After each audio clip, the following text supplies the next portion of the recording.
Je m'appelle Matteo Del Valle et vous êtes sur Realidad Prohibida. Aujourd'hui, je vous demande de vous arrêter, de faire taire le bruit du monde pendant un instant.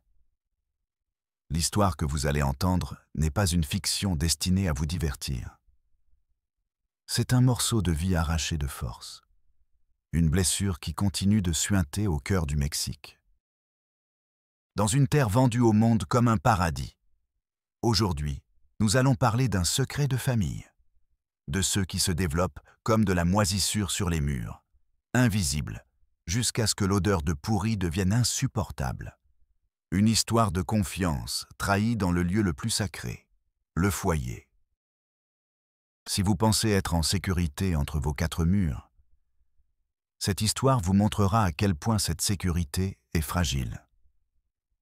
Si vous décidez de rester jusqu'à la fin, quelque chose en vous se brisera. Mais c'est nécessaire. Parfois, pour construire, il faut d'abord voir les ruines. Avant de plonger dans cette obscurité, je vous demande de vous abonner à la chaîne. Ce n'est pas pour le nombre, c'est pour que cette voix porte plus loin, pour que l'écho de ces victimes résonne dans les couloirs où se prend le pouvoir. Chaque abonnement est une bougie allumée dans une pièce sombre. Une promesse que nous n'oublierons pas. Faites-le maintenant. Faites-le pour eux. Notre histoire commence à Quintana Roo, les Caraïbes mexicaines. Des cartes postales de sable blanc et de mer turquoise. Des hôtels 5 étoiles qui promettent l'oubli. Mais si vous vous éloignez de quelques kilomètres de la zone hôtelière, le paradis se fissure. Le soleil qui bronze les touristes est le même qui fissure la terre et l'âme de ceux qui y vivent, oubliés. Dans l'un de ces quartiers sans nom, aux rues non pavées et aux maisons à moitié construites, vivait une famille. Une famille comme tant d'autres. Apparemment normale. Clara, la mère, aux mains rugueuses et au regard fatigué. Elle vendait des snacks dans un stand de rue pour joindre les deux bouts. Francisco, le père, absent même lorsqu'il était présent. Un homme qui avait remplacé les mots par le bruit du moteur du minibus, qu'il conduisait 12 heures par jour. Ils avaient 3 enfants. Julian, l'aîné, un jeune homme enfermé dans un silence si profond qu'il ressemblait à un fantôme dans sa propre maison. Lorena, la cadette, avec une envie de s'échapper qui se lisait dans ses yeux. Et Anna, la plus jeune, 17 ans, encore capable de rêver. La maison était petite, les murs fins entendaient tout. La chaleur tropicale collait à la peau, rendant l'air dense, difficile à respirer. Anna passait ses après-midi dans un hamac, se balançant lentement, lisant des romans sur des mondes lointains. Elle rêvait d'un amour qui ne ferait pas mal, d'un endroit où son corps ne serait qu'à elle. Un pressentiment peut-être. Un avertissement que sa propre innocence ne lui permettait pas de déchiffrer. La vie s'écoulait dans une monotonie étouffante. Le petit déjeuner silencieux. Le bruit du mixeur. Le départ du père avant l'aube. L'arrivée de la mère, avec l'odeur de la friture à imprégner dans ses vêtements. Une routine qui était, à sa manière, une forme de paix. Une paix fragile, sur le point d'être détruite. Puis, un jour, il est arrivé. Miguel, le petit ami de Lorena. Il n'est pas arrivé comme un étranger. Il est arrivé comme une promesse, avec un sourire facile et une éloquence qui a charmé Clara. Avec des cadeaux bon marché que Francisco a considérés comme un geste de respect. Personne n'a vu l'ombre qui se cachait derrière son sourire. Personne n'a remarqué que ses yeux ne souriaient pas. Il jaugeait. Il calculait. Il cherchait les failles. La première fois qu'il est entré dans la maison, il s'est déplacé avec l'assurance de celui qui connaît le terrain. Il n'a pas demandé la permission. Il a pris un verre dans le placard. Il s'est servi de l'eau. Il s'est assis sur la chaise du père, encore vide. « Enchanté, Madame Clara. Ça sent bon. » Une phrase simple. Mais sa voix avait un tranchant. Une pointe métallique qu'Anna sentit dans sa nuque. Ce soir-là, l'atmosphère de la maison changea. Elle devint plus pesante. Depuis sa chambre, Anna entendait les chuchotements de Lorena et Miguel dans le salon. Des rires qui ne sonnaient pas comme de la joie, mais comme autre chose, comme une conquête. Au milieu de la nuit, un craquement dans le couloir la réveilla. Elle ouvrit les yeux. La porte de sa chambre était entr'ouverte. Une silhouette se découpait dans la lumière tamisée de la rue. Elle ne bougea pas. Elle ne cria pas. Elle retint son souffle. Elle sentit un froid qui ne venait pas du climat, un froid qui naissait au creux de son estomac et remontait dans sa gorge. L'ombre resta là quelques secondes qui semblèrent une éternité. Puis elle s'éloigna, en silence. Le lendemain matin, au petit déjeuner, Miguel était déjà assis à table. Il servait le café à tout le monde. Il agissait comme s'il avait toujours fait partie de la famille. Son regard croisa celui d'Anna. « Tu as bien dormi, petite belle-sœur » La question était anodine. Son regard, non. C'était un regard qui savait. Qui savourait la peur qu'il venait de semer. Anna se contenta d'acquiescer, baissant les yeux vers son assiette. Sous la table, ses mains étaient trempées de sueur. Elle sentit le regard de Lorena posé sur elle. Un regard d'avertissement. Ou peut-être de supplication.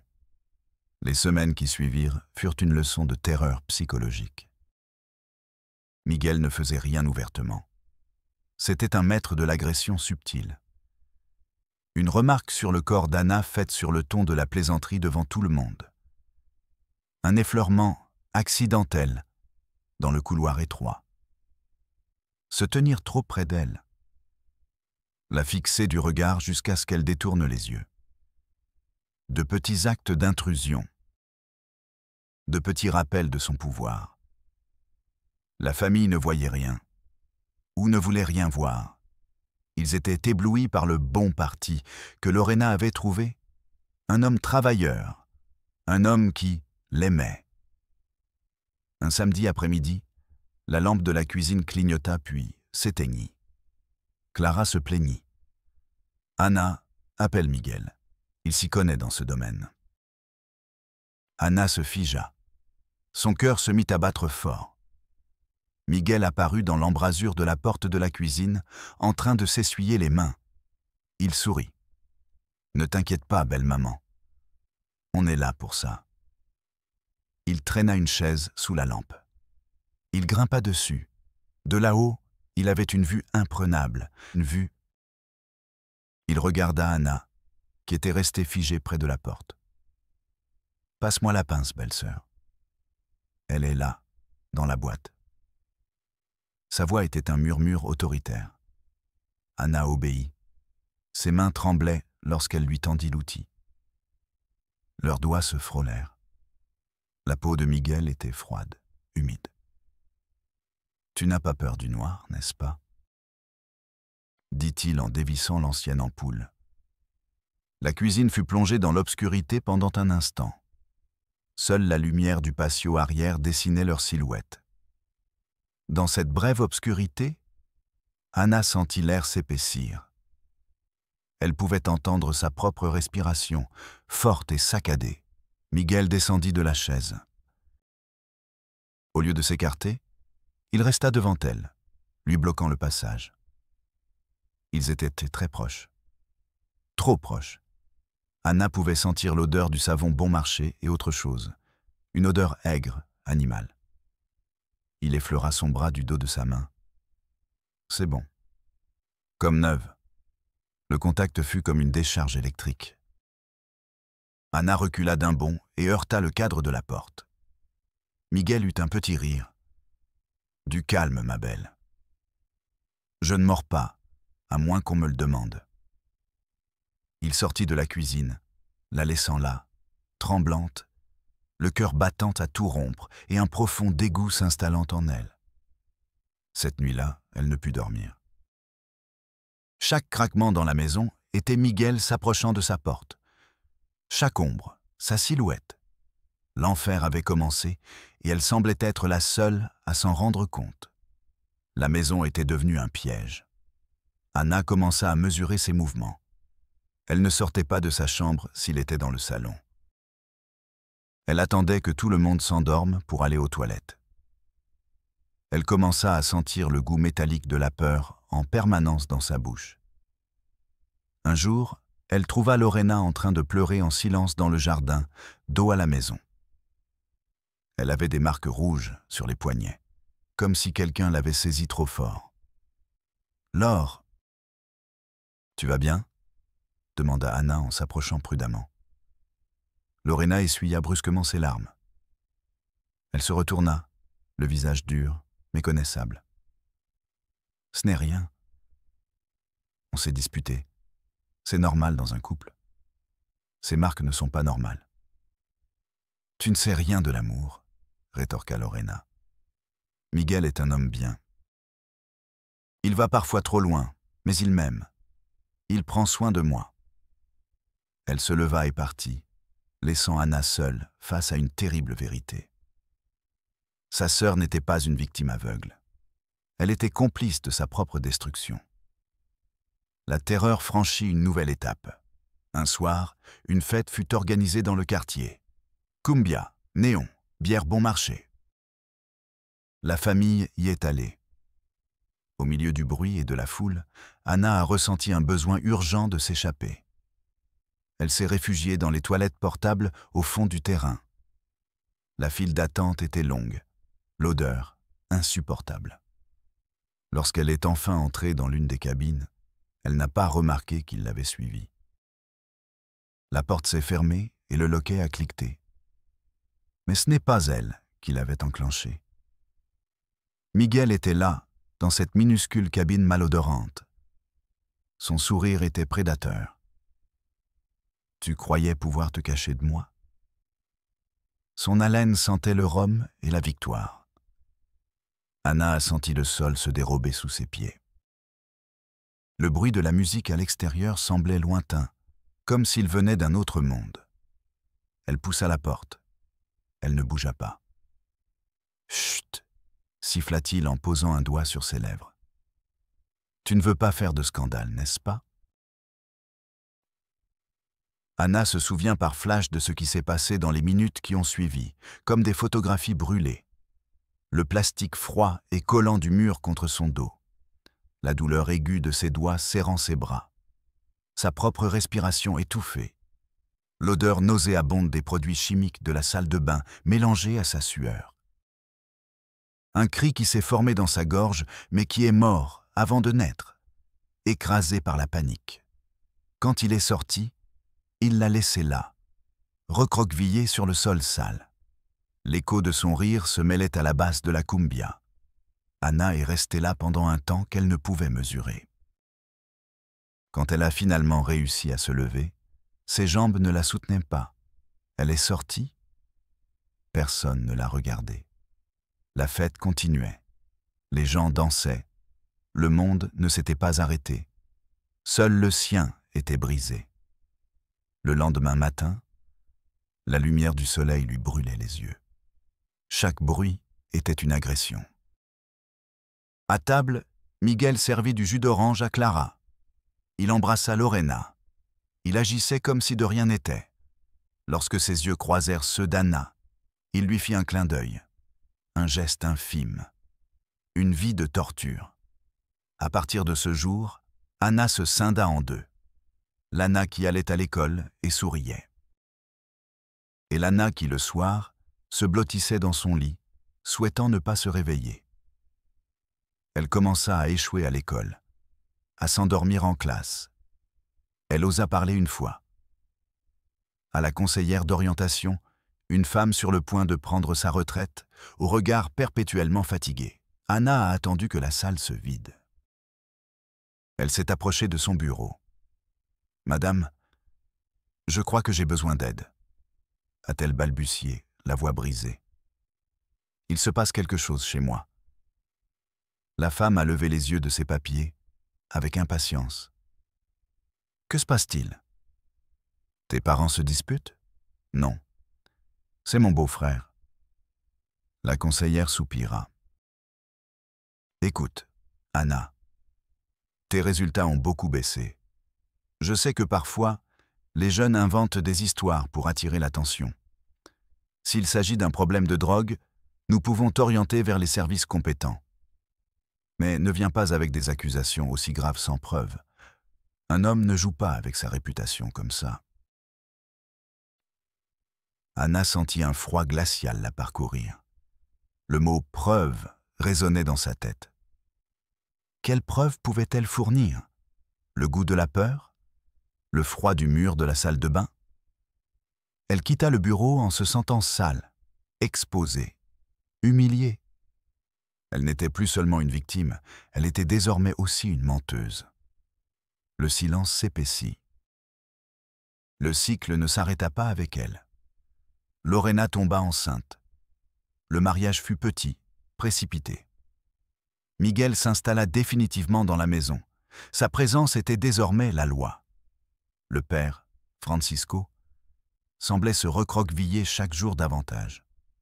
La mère, Clara, vivait dans un déni si farouche qu'elle semblait en transe. Paulina naquit. Une petite fille aux grands yeux effrayés. Miguel fut un oncle exemplaire au début. Il lui achetait des bonbons. Il la faisait asseoir sur ses genoux. Il lui racontait des histoires. Anna observait de loin, l'estomac noué. Elle voyait la même technique, la même patience prédatrice. Le schéma se répétait, mais cette fois-ci, avec une cruauté enfantine. Paulina avait 5 ans quand cela a commencé. Un jour, elle est revenue de la chambre de Miguel avec sa jupe d'école déchirée. « Je suis tombée, maman », a-t-elle dit, sans la regarder dans les yeux. Lorena la serra dans ses bras. Mais son étreinte était fragile, tremblante. Elle raccommodait la jupe avec du fil et une aiguille, comme si en cousant le tissu, elle pouvait raccommoder la réalité. Anna vit tout. Elle voulut crier. Elle voulut arracher la petite fille de cette maison. Mais où irait-elle? Qui la croirait? L'expérience avec la conseillère lui avait laissé une profonde cicatrice. Le monde ne voulait pas écouter. Les incidents se sont multipliés. Paulina a commencé à faire des cauchemars. Elle faisait pipi au lit. Elle a développé une peur inexplicable des hommes moustachus, comme Miguel. Un dimanche, pendant le repas familial, Paulina a renversé un verre d'eau sur Miguel. C'était un accident. Sa réaction a été disproportionnée. « Petite idiote ! Fais attention à ce que tu fais !» a-t-il crié, le visage déformé par la colère.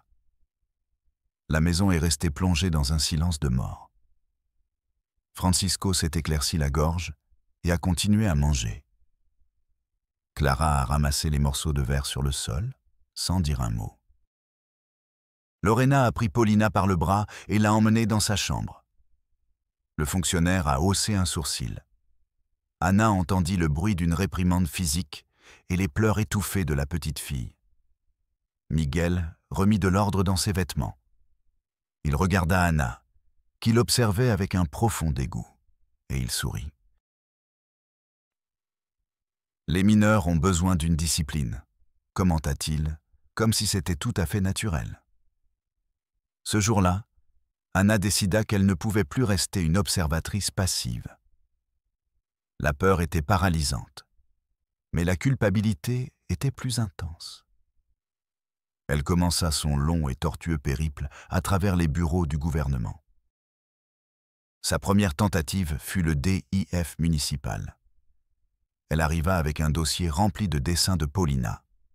Des dessins troublants, des silhouettes sans visage, de grands hommes aux mains noires, une petite fille enfermée dans une boîte. Elle a attendu 2 heures dans une salle d'attente aux murs jaunis et qui sentait le désinfectant bon marché. Finalement, une assistante sociale l'a reçue, sans lever les yeux de son écran d'ordinateur. Anna a expliqué la situation d'une voix tremblante. Elle lui a montré les dessins. La femme les a regardés d'un œil distrait. Elle a bâillé. « Madame, la maltraitance psychologique est très difficile à prouver, » dit-elle d'un ton monotone. De plus, cela ressemble à un conflit familial. Légalement, cet homme est votre oncle par alliance. Cela relève de la compétence du parquet spécialisé. Nous ne traitons que les cas de négligence ou de malnutrition. Remplissez ce formulaire et ils vous contacteront. Anna sortit de là, le papier à la main. Un simple formulaire. Son horreur, réduite à des cases à remplir. Le soleil dans la rue lui semblait moqueur. Elle s'assit sur le trottoir et sentit l'asphalte brûlant à travers ses chaussures. Elle vomit dans le caniveau. C'était un mélange de bile et de désespoir. Les semaines passèrent. Personne du parquet n'a appelé. Anna a décidé de s'y rendre directement. Le parquet spécialisé dans les délits contre les femmes était un bâtiment gris et intimidant. Une autre salle d'attente. Une autre odeur, cette fois celle du papier vieux et du café rance. Elle appert qu'elle a été reçue par un agent du ministère public avec une moustache épaisse et des yeux ennuyés. Il écouta le récit d'Anna tout en consultant des dossiers. Il ne posa pas une seule question. Quand Anna eut terminé, il soupira, comme si elle lui avait fait perdre un temps précieux. « Écoutez, jeune fille, » dit-il avec paternalisme, « pour ouvrir un dossier d'enquête, j'ai besoin de preuves irréfutables. Un rapport médical, des témoins. Vous me parlez de dessins, de regards, de pressentiments. Je ne peux rien faire avec ça. La loi est claire. S'il n'y a pas de flagrant délit ou de plainte directe de la victime, et dans ce cas, la victime est mineure et la mère ne le confirme pas, j'ai les mains liées. Mais la petite fille est en danger, supplia Anna. Alors c'est à la mère de porter plainte. Pas à vous. De plus, accuser quelqu'un d'une chose aussi grave sans preuve est un délit. Cela s'appelle de la diffamation. Vous voulez vous attirer encore plus d'ennuis? Je vous recommande d'en parler en famille, d'aller en thérapie. L'État n'est la nounou de personne. Il la congédia d'un geste de la main. Anna resta debout devant le bureau. Elle sentait que ses jambes ne lui obéissaient plus. L'agent était déjà en train de taper sur son ordinateur, replongé dans son monde de dossiers. Elle n'était qu'une interruption. Sa tragédie, une formalité ennuyeuse. Dehors, la pluie commença à tomber. Une pluie tiède et sale. Anna marcha sans but sous la pluie, laissant ses larmes se mélanger à l'eau. Elle était invisible. Sa douleur n'avait pas de forme. Elle ne rentrait dans aucun dossier. La situation à la maison empira. Miguel, se sentant intouchable, devint plus effronté. Il ne se cachait plus. Il humiliait Paulina en public. Il lui faisait des blagues cruelles. Il la touchait devant tout le monde, le faisant passer pour de l'affection familiale. Personne ne disait rien. Le silence était un pacte de sang. Julian, le frère aîné, passait de plus en plus de temps hors de la maison. Il a commencé à dormir sur le toit, comme un animal exilé. Francisco s'est mis à boire après le travail. Son absence est devenue un gouffre. Clara s'est réfugiée dans la religion. Elle a rempli la maison de saints et de bougies, priant pour un miracle qu'elle refusait elle-même de provoquer. Anna se sentait piégée dans un asile où tout le monde feignait la raison. Mais elle n'abandonna pas. Elle entendit parler d'une nouvelle psychologue à l'école de Paulina. Une jeune diplômée, pleine d'idéalisme. Elle s'appelait Carmen. Anna prit rendez-vous avec elle. Pour la première fois depuis des années, quelqu'un l'écouta. Carmen écouta attentivement, sans l'interrompre. Elle regarda les dessins. Elle posa les bonnes questions. Elle vit la terreur qu'Anna n'avait pas besoin de nommer. « C'est grave, Anna. » très grave, dit Carmen d'une voix ferme. Tu n'es pas seul. Nous allons activer le protocole. Je parlerai à la petite fille. Je ferai un rapport. Cela sera transmis aux autorités compétentes. Je te le promets. Une petite flamme d'espoir s'alluma dans le cœur d'Anna. Carmen tint parole. Elle interrogea Paulina en utilisant des techniques ludiques. La petite fille, dans un environnement sécurisant, révéla des fragments de l'horreur. Elle parla du « jeu du secret » de l'oncle Miguel. Elle décrivit la salle de bain comme un « mauvais endroit ». Carmen rédigea un rapport de 7 pages, détaillé, clinique, percutant. Elle le présenta au directeur de l'école. Le directeur, un homme à 3 ans de la retraite, a parcouru le rapport. « Excellent travail, madame », a-t-il dit en retirant ses lunettes. « Mais nous devons être prudents. C'est une famille du quartier. De telles accusations peuvent détruire des réputations. De plus, nos ressources sont limitées. Envoyez le rapport à l'inspection scolaire et au DIF. Ils décideront de la suite à donner. Nous avons déjà rempli notre devoir en signalant le cas. » Carmen ressentit le premier coup de poing bureaucratique. Son urgence se heurta à un mur d'apathie. Elle ne s'arrêta pas pour autant. Elle apporta personnellement le rapport au bureau du procureur chargé de la protection des enfants et des adolescents. Là, elle fut reçue par un haut fonctionnaire. Un homme vêtu d'un costume coûteux et au regard vide. Carmen a exposé le cas, sa voix chargée d'une urgence qui contrastait avec le calme du bureau climatisé. L'homme écoutait, acquiesçant lentement, les doigts entrelacés sur son bureau en acajou. Lorsque Carmen a eu terminé, il s'est calé dans son fauteuil en cuir. « Maître Mendoza, » dit-il avec un sourire condescendant, « j'applaudis votre passion. Mais vous êtes nouvelle dans ce domaine. Le système ne fonctionne pas avec de la passion, il fonctionne avec des procédures. » Il ouvrit un tiroir et en sortit une liasse de papier. « Le rapport est bon, mais incomplet. Il vous faut le témoignage notarié de la plaignante, en l'occurrence la tante. Il vous faut une évaluation psychologique de la mère, pour déterminer s'il y a négligence. Il vous faut une visite sur le terrain de la police judiciaire, pour évaluer l'environnement socio-économique. Une fois que vous aurez tout cela, vous pourrez remplir le formulaire 2B, qui est la demande formelle d'intervention. » Carmen le regarda, incrédule. « Mais, monsieur, la petite fille est en danger maintenant. Pendant que nous rassemblons ces documents, qu'advient-il d'elle » Le supérieur haussa les épaules. Son regard se détourna vers l'écran de son ordinateur où clignotait une feuille de calcul. « Le risque est subjectif, jusqu'à preuve du contraire. Remplissez les formulaires. » C'est la procédure. Le système ne recherchait pas la justice. Il cherchait à classer l'horreur dans des dossiers, à la trier, à l'archiver jusqu'à ce qu'elle soit oubliée. Carmen quitta ce bureau en ressentant le même sentiment d'impuissance qu'Anna avait éprouvé tant de fois. Le couloir recouvert de moquettes semblait étouffer le bruit de ses pas. Elle s'appuya contre la paroi froide de l'ascenseur et pour la première fois, elle hésita. Elle se demanda s'il était possible de gagner une bataille contre un monstre aux multiples tentacules. La visite de la police sur place eut lieu 2 semaines plus tard. 2 agents en patrouille se garèrent devant la maison.